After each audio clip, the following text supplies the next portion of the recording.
we have Midnight Sun, Midnight Sun, Midnight Sun.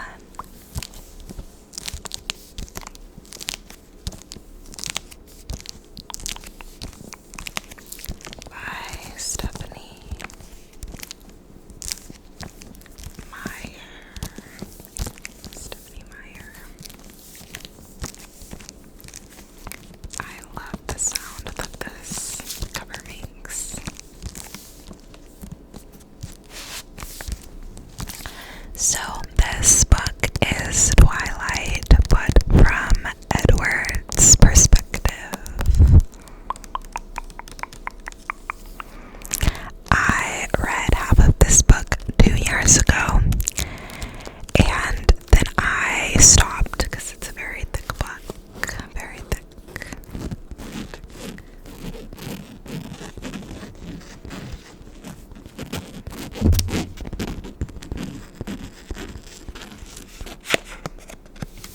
So I read half of it 2 years ago, then I stopped and I never picked it back up because it was just so thick and I didn't feel like reading the rest of it. But this year, after reading Twilight, I was like, okay, let's return to Midnight Sun, give it a go, and try to finish it. So I didn't start it over, nor I picked right back up where I left off 2 years ago and read the second half of the book. I can say I think this book was way too long. The first 3/4 is Edward being depressed and acting psychotic and going back and forth between wanting to kill Bella and being distraught over not being able to be with her. And then the last 4th, stuff starts to happen. So in the beginning of the book, I remember from 2 years ago, I was kind of put off by Edward because he was just acting so psychotic. And I was just like, what the heck, you know? But, in the second half, he does start to have actual feelings for her and gets past his bloodlust. So there are some really pretty quotes about his love for her in the second half of the book. It's so slow and so repetitive though, and the chapters are so long that I almost didn't finish it again, and then I switched to the audio because I just couldn't get through it reading it plainly. And then the action didn't start till the last 6 hours of the audiobook, and I believe it was a 26-hour audiobook. So that's 20 hours of next to nothingness. So I was really disappointed with that, to be honest. I gave the book 2.5 stars.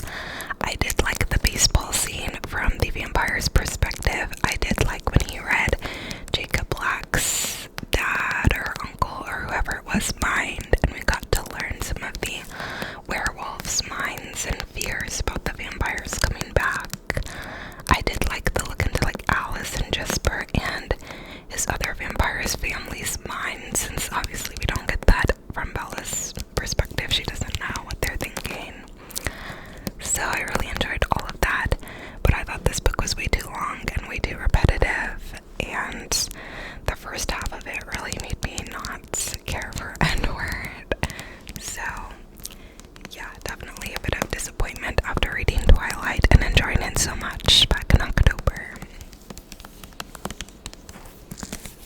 So that is Midnight Sun. If you've read it, let me know. I know it's a pretty polarizing book. Some people like it and some do not. The next book I have was an arc I received months and months ago, I think back in the spring. And again, I started it, read maybe like a third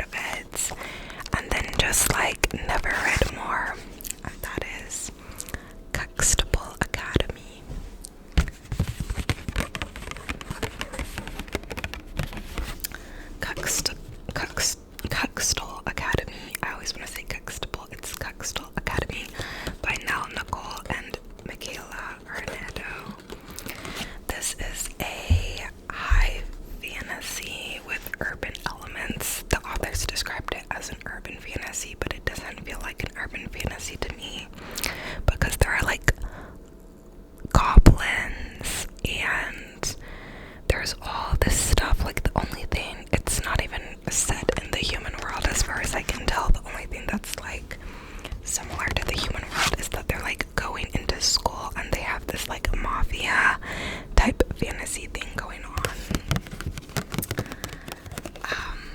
So yeah, I feel like this book was marketed differently than what it actually is. Like the title is Kuxtal Academy. You think it's gonna be in a school setting, but in reality they spend very little time at the school. More of it is about the like mafia type underworld thing that one of the main characters, two of the main characters actually are a part of. And so like we didn't get much of the academy stuff except a classroom scene here or there. So I felt like that was off, and again it didn't feel like an urban fantasy to me, except that they cussed and went to school and had this mafia underworlds, but there were all these mystical magical creatures. There's a really elaborate like magic system and just all these creatures, and there was like a dictionary where you could refer to what each of the characters was and like what their power was and whatnot. And there were old gods and new gods, and there was like a lot of propaganda surrounding that, and they like weren't allowed to honor the old gods anymore.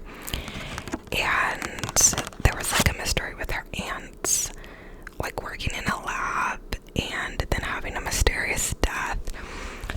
But honestly, like the plot, this again was a long book, and the plot I felt like it didn't happen till like the last fourth of the book. Like in the beginning it opens up with the aunt dying, and then the kids are just like oblivious to what happened with the aunt, or that there was something darker going on with the aunt, until literally the end of the book. And it just felt like there were so many unresolved things and so many things that just weren't explored until later in the book. So the magic system and all that was cool. The chemistry between Koa and Sienna, two of the four main characters, I thought was cool. They had some steamy like enemies to lovers moments. He's also her best friend's brother, so there was that. But overall, I was rather disappointed with this one too. I feel like it did read more like a debut, and again, pacing wise, I just felt like the pace needed to pick up. I was annoyed that there was all this stuff and all this potential, and like the characters didn't even like explore it until the very end of the book. So I don't know, that kind of just wasn't my cup of tea. I felt like it could have been done, like executed better. But yeah, it's very interesting, like magic system and worlds, and hopefully this book sets up the rest of the series well. The ending was very exciting. But yeah, also there were so many sex scenes thrown in this book, and that annoyed me too, because I was like, take out like half of these sex scenes and we could have had an actual plot in the first 3 words of the book. So that just annoyed me. I was gonna give this one 2.5 stars as well, but I bumped it up to 3 because the ending was really exciting, and there is so much potential with like the magic system, and the discourse on the old gods, new gods, propaganda, etc. was interesting. So that is Kuxtal Academy.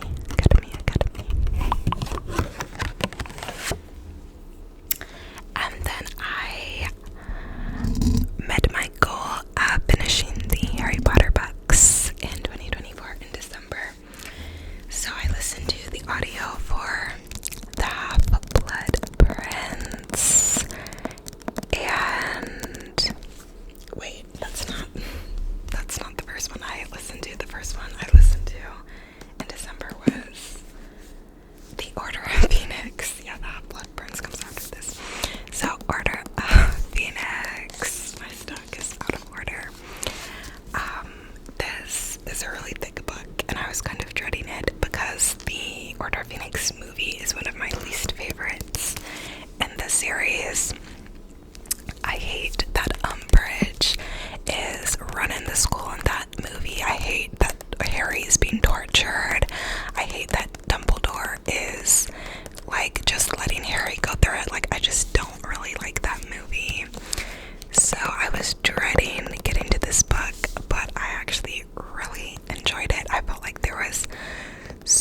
much going on in this book. I thought the house elves storyline kind of finally came back around. Again, I really didn't like how it was done. And the Goblet of Fire, I thought the messaging was so wonky in there of how all these good characters did not care about the house elves. And this book, it kind of shows that kind of backfired. And how the mistreatment of the house elves just bit them in the butt in the end. And also the Dementors, using the Dementors for prison and torturing prisoners, how that bit them in the butt in the end as well. So yeah, I just felt like this one was really action-packed. So much happened, and I actually really enjoyed it.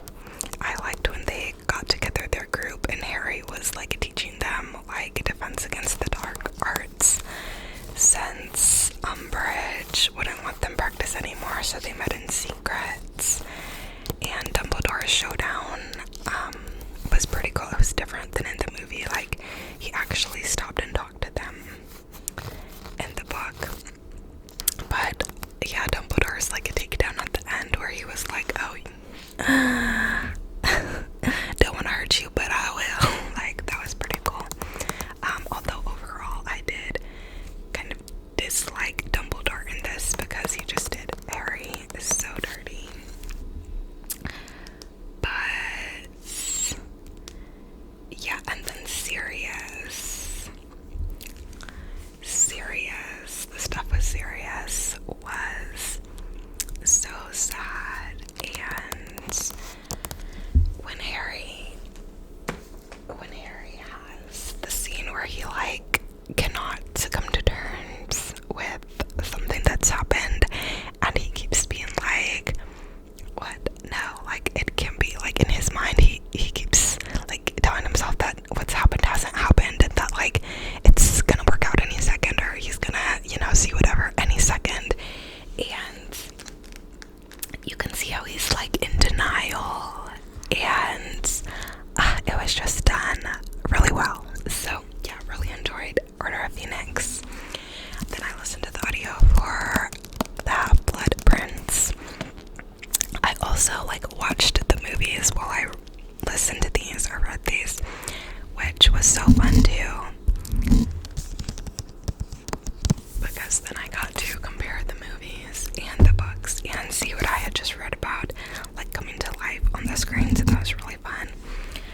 But yeah, the Half-Blood Prince, first of all, Snape was so sassy in this one, calling himself the Half-Blood Prince. Okay, Draco, we see Draco like kind of grappling with being tasked with killing Dumbledore, and him being like, like I don't have a choice, like da da da. The scene with Draco and Dumbledore, I think, was just so stunning, because he's like trying to get Dumbledore's approval even as he's trying to hurt him because of what he's been tasked with. And it's so sad. I didn't really think about it until recently, because now I'm super into Draco because of other things that we won't get to in a moment. But I didn't really think before about how Draco was raised with these beliefs, harsh beliefs about muggles, and like how that was ingrained to him from such a young age, and then how Voldemort recruited him to get revenge on his father failing. And like, I didn't really think about that until recently, and now that I've thought about it, I'm like, actually, that's such a good arc. If Draco turned good, that would actually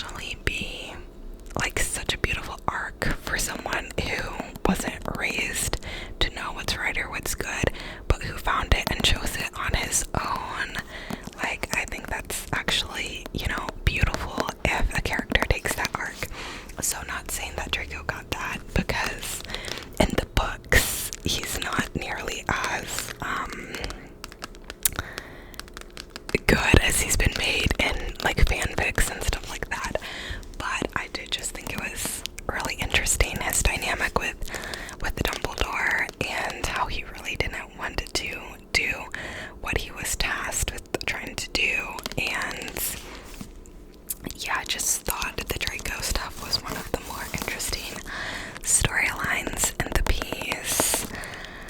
Snape, of course, is, you know, he's doing a lot in this. And yeah. Oh, Draco's literally on the back of this copy. But yeah, I mean, it was an interesting book. So I have blood prints.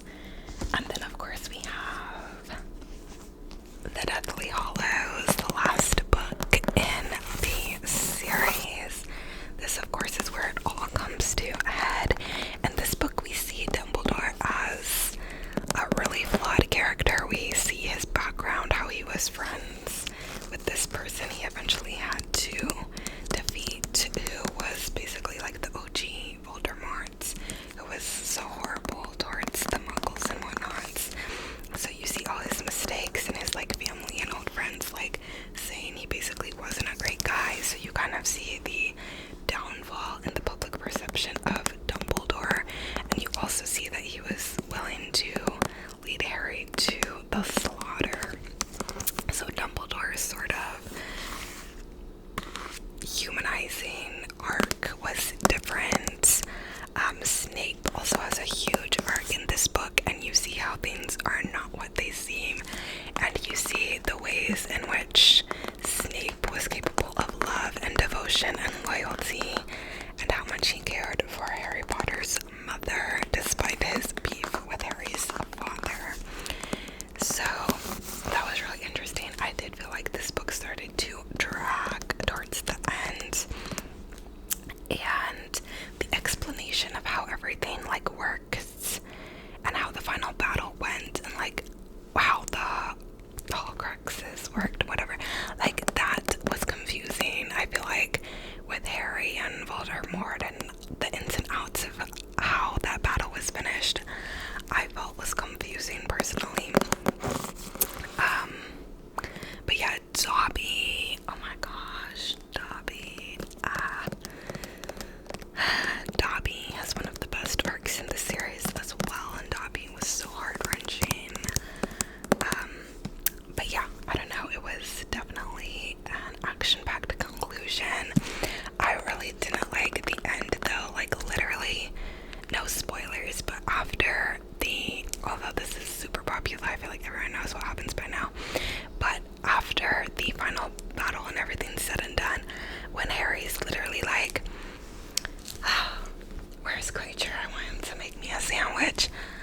I was like, what? Like, that pissed me off. Like, how do you end the book with this epic battle and then it ends with Harry being like, where's my house elf? I want him to go make me a sandwich. Like, don't piss me off. Like, I thought that was just such an odd ending to the whole book. Like, just so weird. And then the epilogue too, I was just kind of like, whatever. Like, Dumbledore and Snape got honored, but what about Sirius and Lupin? Like, I feel like they should have gotten honored as well. Like, hello. But whatever.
was important and valuable and potent.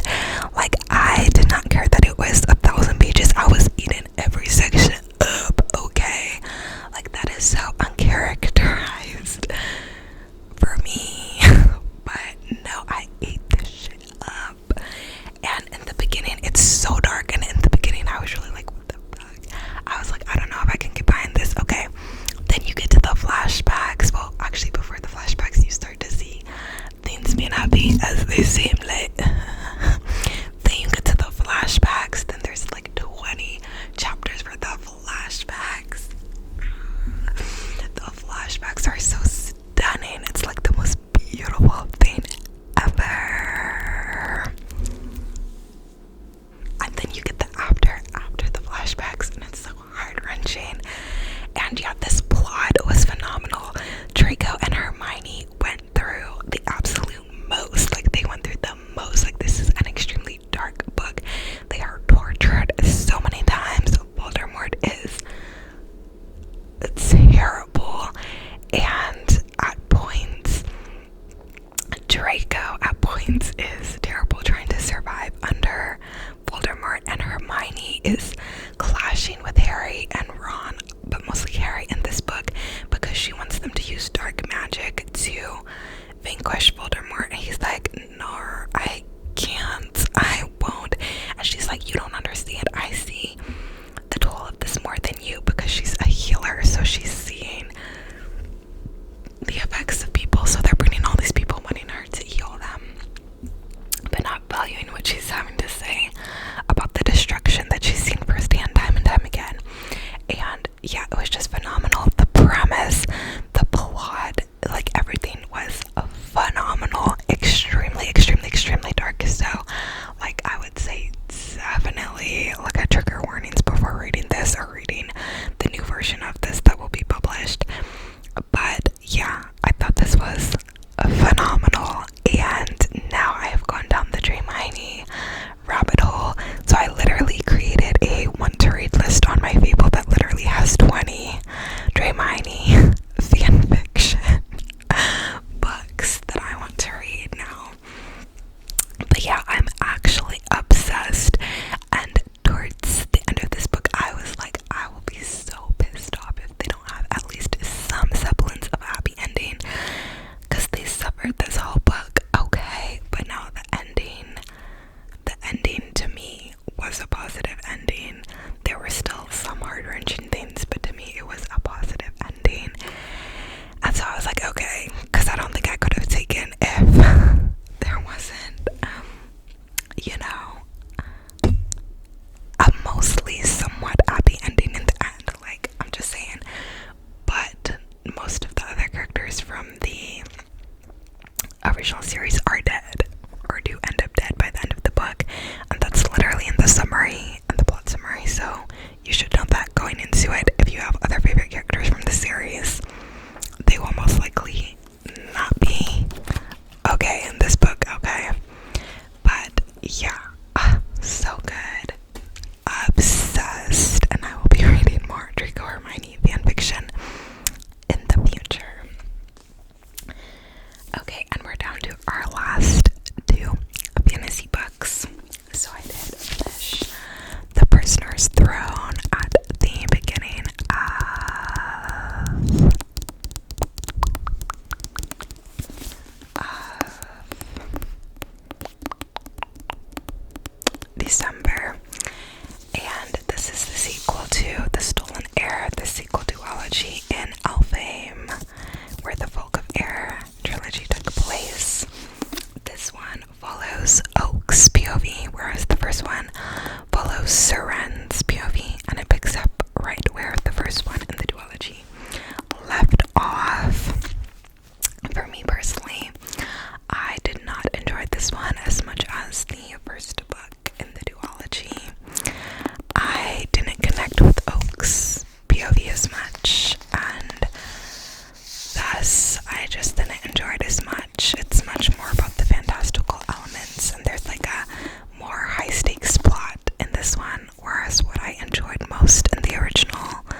Archie's tone.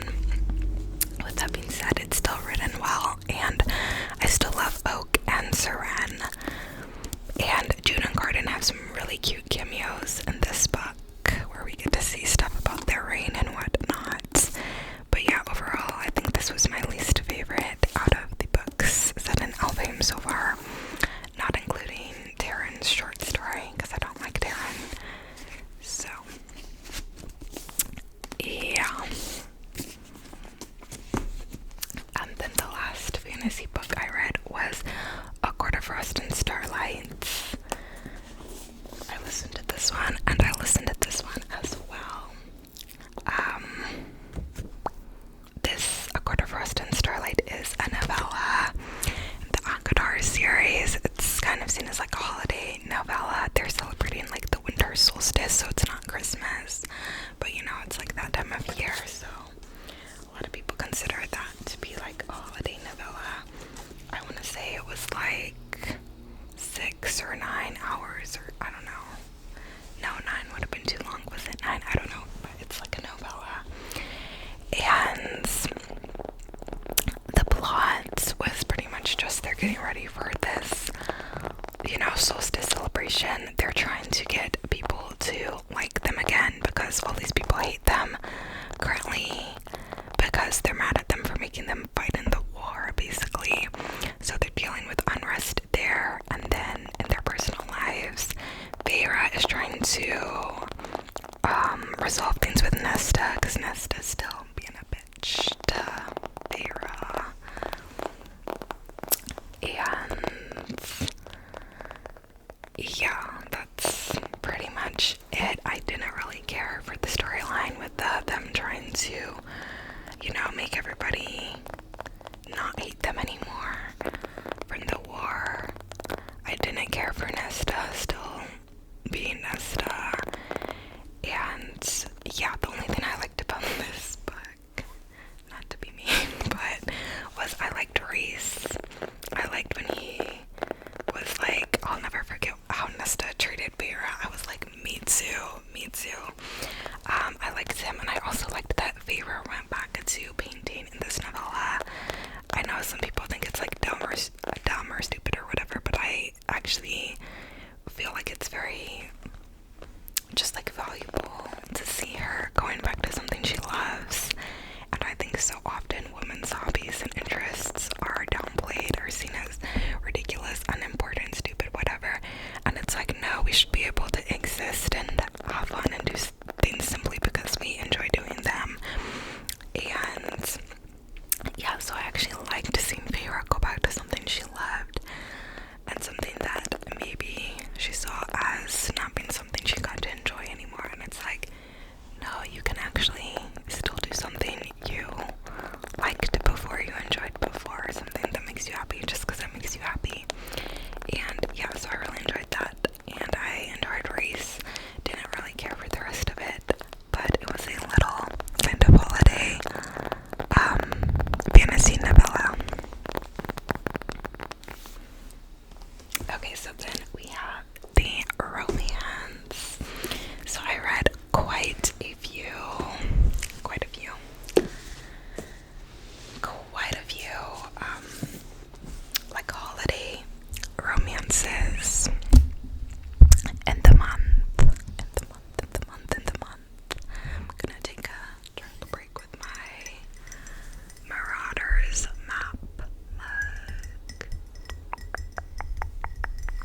know she follows him because he's a mask influencer, so he posts thirst traps with a mask on for like people with a mask kink. And then so she's following him, but she doesn't know it's him because obviously he wears a mask in his videos. So then she sends a text to his roommate, who she was like casually hooking up with, and she's like, do you want to get a mask like this and let's have some fun, da da da. And he's like, girl, like, it's been so long since we talked, I thought you ghosted me, like I'm seeing somebody now. And then he shows the text she sent him to his friend, and he's like, look what girlie sent me. And his friend is like, because he recognizes that it's his mask and that she sent him a screenshot of his thing. So then he looks her up in his comments to see if he can find this girlie, and he finds that she's left so many thirsty comments over the course of him having this account. So then he decides to like go find her in person and, you know, spook her and with his mask, and it goes from there. And oh my gosh, it was so funny. They were so funny. The smut was actually really good. The first few smut scenes, there was a lot of smut scenes, probably like a handful, but the first few were really good. Girlie is really fierce, and he is like simultaneously both like golden retriever energy and mask energy, like 2 in 1, like so fun. The girl and the guy are both kind of like doms in their relationship, which was such a fun dynamic. And yeah, the first half of the book is just so fun. It's like him finding her and then them like going from there, basically starting this like dark but funny relationship. Second half of the book took it in a completely different storyline. There was like somebody after her and they had to deal with him, and turns out she had like mafia family members who offered to help, and like it was just all this convoluted stuff, and it was just not the silly giggly dark but funny time that the first half of the book was. So didn't care for the second half of the book. It felt rushed and convoluted and just not what we were going for. But the first half was super fun. And I've heard Butcher and Blackbird is supposed to be similar, so I'm curious. I might read that next. But I also feel like if I'm in the mood for dark romance now, I'm probably just gonna read a Dramione fanfic now that I've discovered that. But yeah, and then I read 2 Hazelwood novellas. I read my first Hazelwood novella last month, well, in November, and it was Crow Winter with You, and I loved it so much that I was like, oh my gosh, I have to read more by her. So I read 2 more novellas by her, and I hope to read a full-size book from her soon. So the first novella I read was Stuck With You. Stuck With You, Stuck With You. And I loved this one too. It was very fun. Basically, this girl and this guy get stuck in an elevator together, and you learn that they had a steamy moment like some time ago, and they spent a wonderful, smutty, fun day together. And then they stopped talking. She didn't answer his texts, and they never ran out again. And so eventually you find out what happened, why she hates him now, and why he's still down bad for her. And yeah, so they're stuck in this elevator having to like confront their feelings and everything with each other. It was so fun. I love a down bad tech bro billionaire type trope. So fun, so stunning. The conflict is the miscommunication trope. Basically, I would count it as miscommunication trope, but like it was nothing drawn out or anything. Like, this is a novella, it's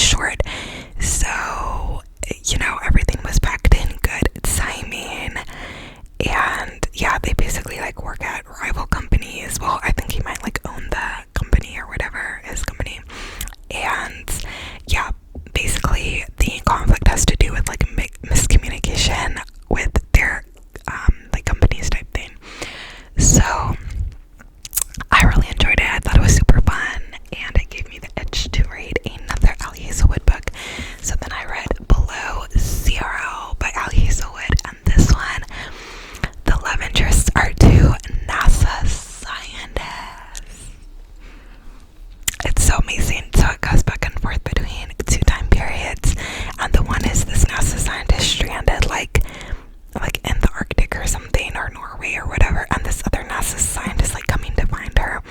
And then you see the before, how she like interviewed him for this project and how it made her realize she wanted to work with NASA. And then they did end up working together, and then again the conflict is like a workplace miscommunication thing. He wants to basically like protect her, and she feels that he's not believing in her in the workplace or sabotaging her mission. So that's basically the conflict trope without the details. And yeah, I really enjoyed this one too. The conflict, you know, was kind of similar to Stuck With You, because again it was like a workplace type conflict, but I really enjoyed there being like NASA scientists as the protagonists. I really loved the description of like the glacier stuff.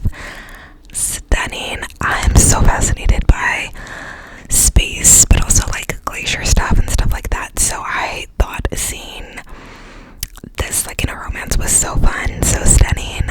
I know she has another book, Love on the Brain, where the protagonists are also NASA scientists. So I've since picked up that book. So I plan on reading that and hope I enjoy it. But yeah, I thought it was so fun. I really liked it. Only thing I didn't like was that the main character like didn't really have any like drive or motivation, and then she just randomly got drive and motivation about being a NASA scientist, and I was just kind of like, that doesn't seem remotely realistic, but suspension of belief, okay. So yeah, and then I read Merriment Mahem, which was a short story in the Under the Mistletoe Christmas Romance Short Story Collection on Amazon. This one's by Alexandria Bellefleur, and this was fine. It was like a firefighter romance. Like she burned something and a firefighter came and they had chemistry. Then they met again a few times, you know, eventually sparks fly, whatever. It was cute, but it didn't really do anything for me. I was excited to see like the firefighter, you know, MMC, but like it didn't really give anything in my opinion.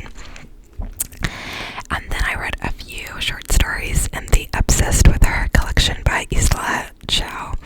These are seriously short stories, like so short, like these are like 20 to 25 pages, so I didn't feel like I got any like character progression over the like 20 to 25 pages, so I didn't really end up like liking any of the protagonists or like the love stories or like really caring. It was just some like light romance story basically. But I read her Cookies, Sparks Fly, and Blackmailed by the Jerk. Like I said, they were all just whatever to me. But yeah, I have 2 more. What am I doing? So that was all the romance I read. And next we have a literary fiction.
she could be, as well as the familial restrictions placed on who she was, who she could be, etc.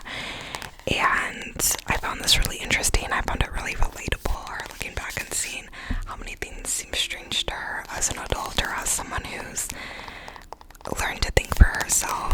And yeah, I just thought it was interesting, and it was kind of a bit of a different turn than I thought. I thought it was going to look more into like shame more as like one's emotion, but it was more like having to do with